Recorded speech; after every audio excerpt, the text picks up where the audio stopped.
తన సస్పెన్షన్ ఆర్డర్తో బీసీలకు రాజ్యాధికారం ఎందుకు రాదో చూస్తాను అన్న తీన్మార్ మల్లన్న వ్యాఖ్యలపై కాంగ్రెస్ నేతలు మండిపడ్డారు. తీన్మార్ మల్లన్న ఆలోచించి మాట్లాడాలని మంత్రి సీతక్క హెచ్చరించారు. మరోవైపు తనపై చేసిన విమర్శలను పట్టించుకోబోను అని జానారెడ్డి స్పష్టం చేశారు.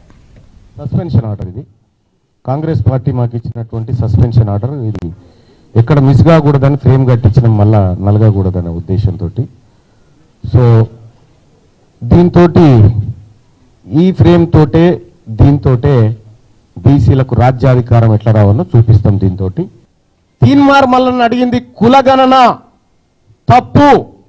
మీరు ఈ ప్రభుత్వం చేసినటువంటి కులగణన చిత్తు కాగితంతో సమానం. ఇది ఎందుకు పనికిరాదు, ఇది బీసీలను ప్రజలను మోసం చేస్తున్నటువంటి నివేదిక అని చెప్పి తగలబెట్టడం జరిగింది. మీరు చేసినటువంటి సర్వే ఆదర్శవంతమైన సర్వే కాదు. అది అగ్రవర్ణాలను ఎక్కువ చూపించి అనగారిన వర్గాలను తొక్కి పెట్టడానికి మీరు ఉపయోగించుకున్నటువంటి సర్వే. ఈ సర్వేను బీసీ సమాజం ఎట్టి పరిస్థితుల్లో యాక్సెప్ట్ చేయడానికి సిద్ధంగా లేదు.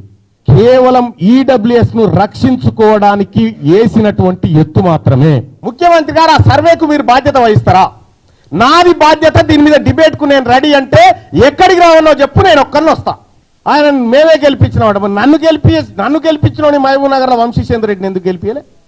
ఇన్వెస్టిగేషన్ ద్వారా తెలుసుకొని నా దగ్గరకు వచ్చి మాట్లాడితే అప్పుడు నేను మాట్లాడతాను. లేదు ఒట్టిన గాలి మాట్లాడుకుంటే ఏం ఉపయోగం?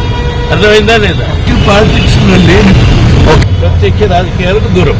ఇప్పుడు ఏమనుకున్నా కూడా ప్రజలు అర్థం చేసుకుంటారు. లేదా పాత్రదారులు ఎవరు వాళ్ళు తెలియజేస్తారు. అది దాని అవసరమే లేదు. నాకు పాత్ర లేదు కాబట్టి. నిన్న మొన్న మీ దగ్గర నుంచి కొన్ని ప్రాబ్లమ్స్ వస్తాయి కదా. జీసస్ క్రీస్తు ఏం చెప్పినట్టు, నీది తప్పైతే సమాజాన్ని క్షమించమని కోరు.